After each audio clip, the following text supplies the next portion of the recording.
तो ऐसा कौन सा प्लानिटरी ट्रांजिशन होता है जिससे गवर्नमेंट जॉब लगने के चांसेस ज़्यादा बढ़ जाते हैं? देखिए, गवर्नमेंट जॉब के लिए प्राइमरीली अगर हम एक नॉर्मल गवर्नमेंट जॉब की बात करें तो सूर्य शनि का इन्वॉल्वमेंट होना जरूरी है। शनि एक दबा कुचला बड़ा समाज है और सूर्य राजा है या रूलिंग पार्टी या राज दरबार को दिखाता है। अब अगर आप इसमें जो प्रेडिक्शंस होते हैं हेल्थ, करियर, जॉब वगैरह के, क्या वो 100% सही है कि नहीं? एक चीज़ सुना है कि शनि की 7.5 जी, क्या वो चीज़ ऑब्वियस हमारे लाइफ को इम्पैक्ट करती है कि नहीं करती है? ये शनि का क्या एल्गोरिदम है, ये थोड़ा बताइए आप। ठीक है, देखिए शनि जो है वो, तो ये राहु और केतु का ट्रांजिशन पॉजिटिव होता है कि नेगेटिव होता है?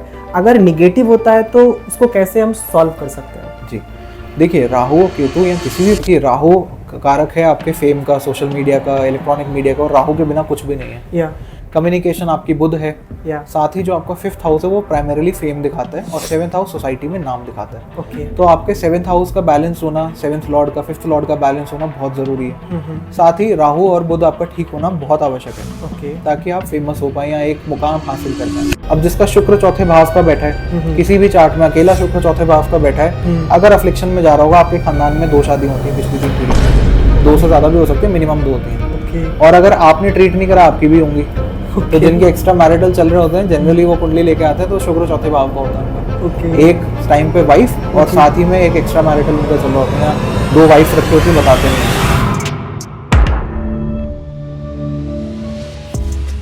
दोस्तों, आज का टाइम है कंटेंट क्रिएटर्स का। सभी लोग अपना यूट्यूब पे कंटेंट बना रहे हैं, सभी लोग सोच रहे हैं कि हम सक्सेस हो जाएं, हम पॉपुलर हो जाएं। तो आज हम जानेंगे कि ऐसे कौन से प्लैनेट्स हैं जो हमें सक्सेस और फेम दिखाते हैं। और साथ ही साथ आज हम उन विद्यार्थियों की बात करेंगे, उन स्टूडेंट्स की बात करेंगे जिनका ड्रीम है गवर्नमेंट जॉब, वो सरकारी नौकरी पाना चाहते हैं। तो ऐसे कौन से प्लैनेट्स हैं जो हमें गवर्नमेंट जॉब दिलाते हैं और ऐसी कौन सी रेमेडीज है जिसको हम करके एक अच्छी गवर्नमेंट जॉब पा सकते हैं। आदाब, अभिनंदन, आभार। आप देखो सुन रहे टॉक विद आदर्श। मैं हूं आपका प्यारा इनोसेंट होस्ट आदर्श अवस्थी। हर हफ्ते हम आपके लिए लेके आते हैं कुछ नया, कुछ ऐसा जो आपके दिल को छू जाए। तो जैसे आपने एक वर्ड एक्स्ट्रा मैरिटल अफेयर की बात हुई जी, तो क्या एस्ट्रोलॉजी एक्स्ट्रा मैरिटल अफेयर को भी प्रेडिक्ट कर सकती है? बिल्कुल करती है। मेरे पास भी कितने केसेस आए जहाँ पे दोनों स्पाउसेस आए थे, पर ये एक सेंसिटिव विषय है तो हम डायरेक्टली उनके आगे नहीं कहते। तो जो स्पाउस एक्स्ट्रा मैरिटल में है उसको छोड़ के दूसरे व्यक्ति को हम साइड भेज देते हैं, बाहर भेज देते हैं अपने केबिन के, और उनसे हम कंफर्म करते हैं और उनको ये नसीहत देते हैं कि अपना शुक्र बर्बाद ना करें। जो भी व्यक्ति दगाबाजी करता है या एक्स्ट्रा मैरिटल अफेयर्स में पड़ता है, उसको कोई ज्योतिषी ब्रह्मा विष्णु महेश आ जाए वो भी नहीं बचा सकते। उसका शुक्र बैंड बजाएगा ही बजाएगा उसकी। अच्छा। और शुक्र पैसे का भी कारक है, शुक्र चमड़ी का भी कारक है, स्किन का भी कारक है लाल किताब के हिसाब से। तो आपको तकलीफें आनी निश्चित है। इसको कहीं पे भी प्रोत्साहित नहीं किया जाता। आप जिसके साथ हैं उसके साथ सगे बन के रहें, वो ज्यादा अच्छा है। ओके प्रभु जी, मैरिड लाइफ से अब आगे बढ़ते हैं हम लोग, थोड़ा करियर जॉब की बात करते हैं। प्रभु जी, जैसे आज के टाइम में गवर्नमेंट जॉब को लेकर बहुत ज़्यादा क्रेज़ है, तो ऐसा कौन सा प्लानिटरी ट्रांजिशन होता है जिससे गवर्नमेंट जॉब लगने के चांसेस ज़्यादा बढ़ जाते हैं? देखिए, गवर्नमेंट जॉब के लिए प्राइमरीली अगर हम एक नॉर्मल गवर्नमेंट जॉब की बात करें तो सूर्य शनि का इन्वॉल्वमेंट होना जरूरी है। शनि एक दबा कुचला बड़ा समाज है और सूर्य राजा है या रूलिंग पार्टी या राज दरबार को दिखाता है। अब अगर आप मिलिट्री फोर्सेस की गवर्नमेंट जॉब की बात करेंगे तो मंगल का फ्लेवर आ जाएगा। अगर आप यूपीएससी या एडमिनिस्ट्रेटिव सर्विसेज की बात करेंगे तो उसमें शुक्र का रोल आना बहुत जरूरी है। अगर आप फॉरेन सर्विसेज की बात करेंगे तो आपके 12th लॉर्ड का या फिर से बृहस्पति शुक्र केतु में से किसी का आना बहुत जरूरी है। तो डिपेंड करता है अलग अलग चीजों पे। और अगर एक बेसिक हम बात करें तो सूर्य अच्छा होना प्री रिक्विजिट रिक्वायरमेंट है। शनि का सपोर्ट सूर्य को नवमांश में, दशमांश में अगर मिल जाए वो बहुत अच्छा योग कारक है। सूर्य नीच ना हो, सूर्य पीड़ित ना हो रहा हो। और इसके आप सिम्टम्स देख सकते हैं। अगर किसी का सूर्य बहुत प्रबल होता है, उसका माथा चौड़ा होगा, उसके हेयर फॉल का चांसेस ज्यादा होगा। सूर्य अगर प्रबल है आपका तो आपके पिता से संबंध आपके अच्छे होंगे। पर अगर पिता से संबंध खराब है, बालों की बहुत एक्स्ट्राऑर्डिनरी ग्रोथ है, तो फिर ये दिखा रहा है कि शनि का स्वभाव ज्यादा है, सूर्य कमजोर है। तो सूर्य को ठीक रखें, पिता से अच्छे संबंध बना के रखें। सूर्य नारायण भगवान को डेली सुबह सूर्य उदय के समय उठकर तांबे के अर्घ्य से या लोटे से थोड़ा सा लाल सिंदूर डाल के अर्घ ऑफर करें तो बहुत अच्छे फल देगा। पर ये जनरली लोग रेमेडी करते हैं जब सूरज सर पे आ जाए 10 बजे 12 बजे, वो उसका कोई फल नहीं है। एग्जैक्ट टाइम लगभग सूर्योदय के समय। अभी जैसे लगभग 6 बजे के आसपास सूर्योदय हो रहा है तो 6 बजे के सुबह। और जो सूर्य को हम अर्घ देते हैं वो किसी खाली गमले में जाना चाहिए या मिट्टी में जाना चाहिए। वो फर्श पे पड़ता है, उस पे लोगों के पैर पड़ते हैं, वो बहुत ही खराब चीज है, वो नहीं होना चाहिए। इसके अलावा जो गवर्नमेंट जॉब चाहते हैं या उसकी पढ़ाई करना चाहते हैं वो आदित्य हृदय स्तोत्र का पाठ करें। ये भगवान राम द्वारा सूर्य की प्रेजेस में बनाया गया वाल्मीकि रामायण में है। ये कुछ बेसिक रेमेडीज करके आपको काफी हद तक असर मिलेगा। बाकी प्रॉपर एनालिसिस तो आपकी कुंडली देख के किया जाएगा। तो जैसे आज का टाइम है कंटेंट क्रिएटर्स का, फेम का, पॉपुलैरिटी का, हर कोई पॉपुलर होना चाहता है जी। तो क्या इसकी भी प्रोटेक्शन एस्ट्रोलॉजी कर सकती है? कोई रेमेडीज है? बिल्कुल कर सकती है। देखिए राहु कारक है आपके फेम का, सोशल मीडिया का, इलेक्ट्रॉनिक मीडिया का, और राहु के बिना कुछ भी नहीं है।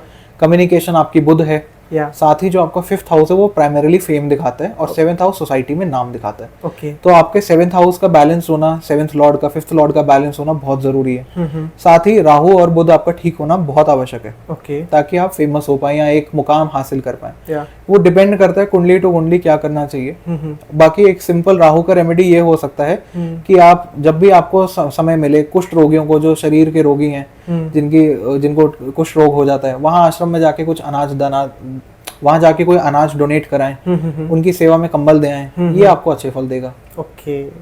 तो जी मैं लास्ट क्वेश्चन आपसे पूछना चाहता हूँ, जैसे आपने पत्री वर्ड, कुंडली वर्ड यूज किया, ये कुंडली क्या है? इस पे जो हमारे जो फ्यूचर प्रेडिक्शंस होते हैं क्या वो सही होते हैं? बिल्कुल। देखिए कुंडली जो है वो आपके जन्म के समय का प्लैनेटरी ट्रांजिट का स्क्रीनशॉट है। उसको हम आपके कुंडली में बिठाते हैं। उस वक्त जो समय होता है उसमें जो ईस्ट होराइजन होता है वो लगन बन जाता है, लगन राशि बन जाती है। और फिर प्लैनेट्स को बिठाया जाता है। आपके date, time, place of birth से कुंडली बनती है। उसको देख के कोई भी विद्वान ज्योतिषी प्रेडिक्शंस दे सकता है आपके पास्ट के बारे में, आपके प्रेजेंट के बारे में और आपके फ्यूचर के बारे में भी। तो जैसे अगर मैं अपनी कुंडली लेके आया हूँ इस टाइम, क्या आप लाइव प्रेडिक्शन दे सकते हैं? बिल्कुल, लाइए। तो जी एक रिक्वेस्ट है जी, कुछ ऐसी चीज हो जो प्राइवेट रख सके तो उसको थोड़ा बैलेंस कर दीजिए। देखिए एक ज्योतिषी की क्वालिफिकेशंस में ये पराशर ऋषि ने और वराहमिहिर ने लिखा है कि उसके पास शब्दों को प्रयोग करने की सेंसिटिविटी हो। तो ये एक पब्लिक मंच है, मैं आपको वही प्रेडिक्शंस दूंगा जो आप पब्लिकली एक्सेप्ट करने में तकलीफ ना रखें। जो आपकी प्राइवेट बातें वो हम ऑफ कैमरा कर सकते हैं मेरे ऑफिस में। जी, जैसा कि मैं देख पा रहा हूँ आपका जो लगन है वो 11 नंबर का है, यानी कि कुंभ लगन है। और आपका लग्नेश 5वें भाव में बैठा है शनि, जेमिनी राशि में।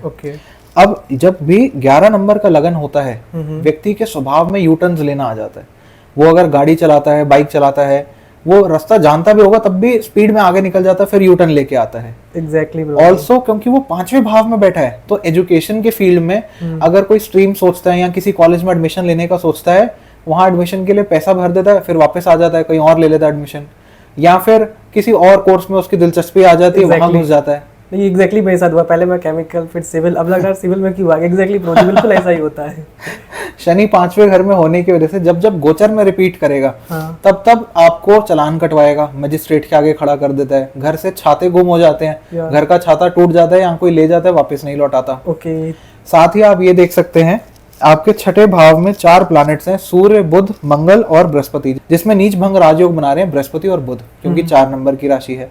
अब 4 नंबर की राशि वाला बृहस्पति क्या करता है, जातक को बटन खुले रखवाता है ऊपर के। या वो घर में शर्टलेस रहता है, या फिर वो गंगा स्नान करने जाता रहता है, बिना कपड़ों के स्नान करता है अपर बॉडी के। तो आपने सही कहा, जो घर में कपड़े न पहनने वाली बात सब लोग चिल्लाते रहते, लेकिन मुझे पसंद है ब्रो जी। एग्जैक्टली।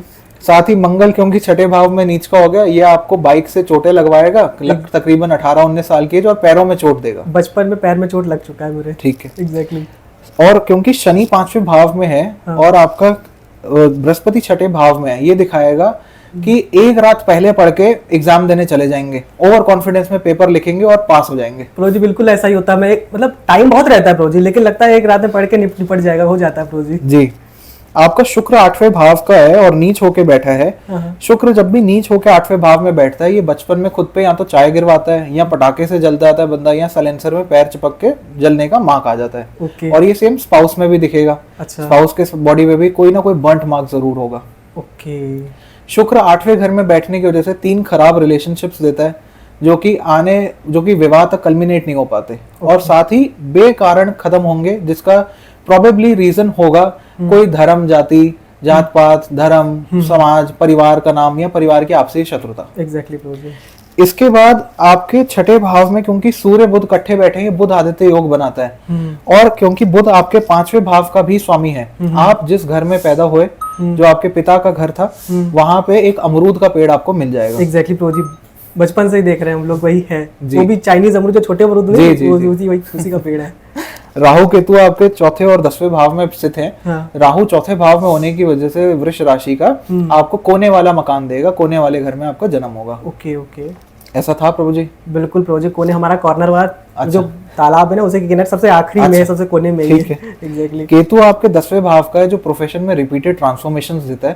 प्रोफेशन में आपको लेके जाएगा या तो कंस्ट्रक्शन की तरफ, या फिर इलेक्ट्रिकल की तरफ, या फिर आपको कोई केमिकल की तरफ ले जाएगा। कंस्ट्रक्शन में प्रोबब्ली ब्रांच ही ऐसी कंस्ट्रक्शन की तरफ ही जाना है। ठीक है जी, एग्जैक्टली, एकदम सही प्रभु जी। आपकी चंद्र राशि या चंद्र बैठा है तीसरे भाव में, 1 नंबर की राशि में, रीज राशि में या मेष राशि में। जब भी चंद्रमा तीसरे घर का होता है वो घर की चाबियां, बाइक की, गाड़ी की चाबियां घुमवा देता है, घूमती है या उससे चोरियां होती रहती हैं। बिल्कुल होती है, बिल्कुल चाबी घूमती है प्रभु जी।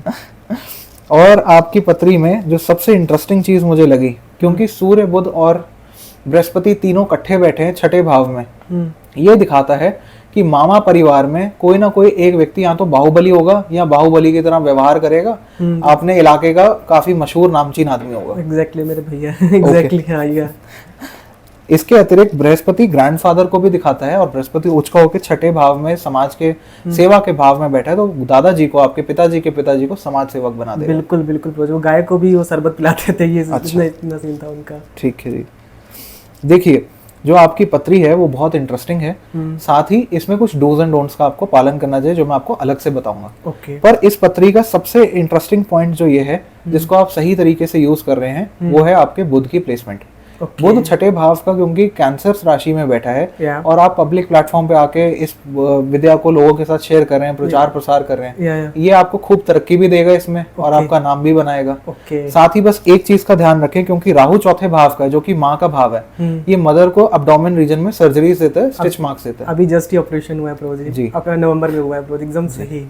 इसका बस ये ध्यान रखना होता है कि जब भी आप घर की टॉयलेट सीट या घर की छत को छिड़वाते हैं, तो किसी ना किसी को, खास करके माता को या माता के परिवार में किसी को भारी समस्या का सामना करना पड़ता है। तो जी वो जैसे फादर का घर है जी, वहाँ वही उन्होंने छत कहीं छिड़वाया था, पापा ने उसको वो सीलन आती थी, उसको उन्होंने ठीक करवाया, उसी के बाद ही प्रॉब्लम चालू हो गई जी। इसका सिंपल सा रेमेडी ये होता है कि जब भी आप ऐसा करें तो पुरानी छत का मलबा नए मटेरियल में मिलवा के उसमें जरूर लगवाएं, ये ट्रबल आपको कभी नहीं आएगी। ओके। बाकी उचित ज्योतिष परामर्श के बिना कोई भी रेमेडी करना गलत होगा। अपनी कुंडली दिखाए बिना, अपने प्रॉपर कंसल्टेशन फीस दिए बिना अगर आप किसी ज्योतिषी के पास नहीं जाते और ऑनलाइन कोई उपाय करते हैं, तो उसके सही या गलत होने का जिम्मेवार आप खुद हैं। ओके। तो जी जैसे आपने मुझे प्रोडिक्शन दी, वो मैं एकदम सही मानता हूँ। अंदर से लग रहा था कि आप मेरी पुराने मतलब जो चीज़ें मेरे साथ हुई हैं वो चीज़ें आप पढ़ रहे हो। तो जी आपसे जैसे किसी को मिलना, या हमारे व्यूवर्स अगर आपसे कंसल्टेंट लेना चाहते हैं जी, तो कहाँ पे उसका क्या एड्रेस है, कैसे मिल सकते हैं, कैसे नहीं? तो जी बहुत सिंपल है, इस डिस्क्रिप्शन में भी मैं आपको दे दूंगा, आप मेरे सोशल मीडिया के लिंक्स डाल दीजिएगा, इंस्टाग्राम, यूट्यूब, फेसबुक पे कनेक्ट कर सकते हैं। एग्जैक्टली प्रो जी। साथ ही मेरा कॉन्टैक्ट नंबर है 9810444430।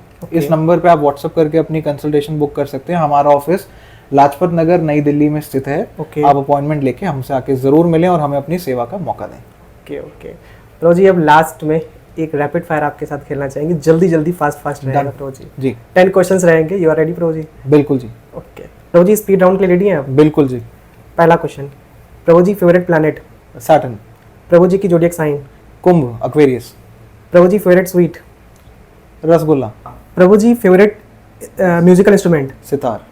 प्रभु जी की हॉबी? मेरी भी वो हॉबी है पुराने कॉइन्स और नोट्स कलेक्ट करना, एंटीक्स कलेक्ट करना। Okay Prabhu ji favourite number? 3। Prabhu ji relationship is good और bad? Depends on whom you are with it. Astro और न्यूमरोलॉजी? एस्ट्रोलॉजी। राधा और कृष्णा? बोथ। एस्ट्रोलॉजी में आपको क्या चीज़ बहुत ज़्यादा अट्रैक्ट की? प्रेडिक्शंस, कैसे आप अपने लाइफ को और दूसरों की लाइफ को एनालाइज कर सकते हैं, और guidance. Okay Prabhu ji, thank you so much, आपने हमको टाइम दिया, हमारे व्यूवर्स को टाइम दिया। Thank you so much. मैं आपका और आपके सभी श्रोताओं का हार्दिक अभिनंदन करता हूँ। धन्यवाद मुझे यहाँ पे बुलाने के लिए।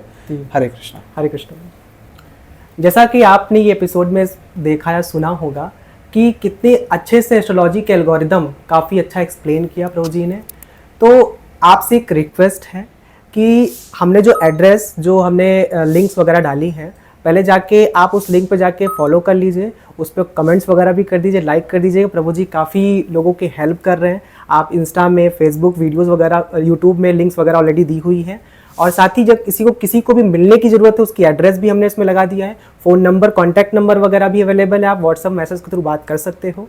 तो अगर आपको पॉडकास्ट अगर अच्छा लगा हो तो प्लीज़ कमेंट सेक्शन में जरूर बताइएगा, और आपके कुछ क्वेश्चंस होंगे वो मैं एक नॉर्मल वीडियो के थ्रू भी आपको बता सकता हूँ, अगर जेन्युइन क्वेश्चंस होंगे तो प्रभु जी से कांटेक्ट करके। तो थैंक यू सो मच, आपने हम लोगों को टाइम दिया, आपने काफ़ी एंजॉय किया होगा और काफ़ी एस्ट्रोलॉजी के कॉन्सेप्ट्स आपके क्लियर हुए होंगे। Thank you so much.